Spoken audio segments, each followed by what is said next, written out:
As we begin our coverage tonight, the aftermath of flooding. They come into disaster zones after events like floods and fires. Well, tonight, we're learning more about the Federal Emergency Management Agency and how it helps homeowners affected. KTIV's Katie Koppel spoke to FEMA officials in Rock Valley, Iowa, to learn more about how flood victims can qualify for federal assistance. FEMA representatives are typically on the ground in the days after a disaster, but there's a lot of things a homeowner or business owner needs to do to be prepared to meet with the FEMA representative. We offer rental assistance, we offer home repairs, we offer temporary housing assistance, and we offer immediate needs like medicines and things like that that may have been lost in your home or your property.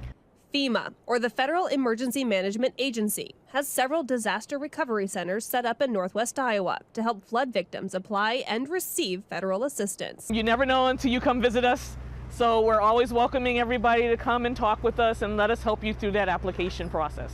To receive FEMA assistance, you first have to apply, receive a home inspection, and then work with the FEMA representative on assistance. That process can take some time. The main thing would be that we're waiting on your insurance claim, so if you filed with your insurance and they have not sent you a letter yet, FEMA is going to wait for that letter. FEMA does not duplicate insurance. FEMA can't duplicate funding from other sources, like a GoFundMe. If you have a GoFundMe and you got money for, let's say, home repairs, then FEMA can't help you with the home repairs, but we can help you with something else.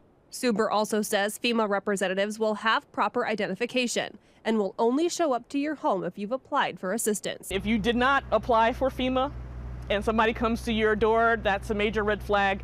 If somebody's asking you for money up front or afterward, that's a major red flag. And if they don't have any identification, any FEMA badge, that's a major red flag. If you can't visit with FEMA in person, you can apply online or call the FEMA hotline.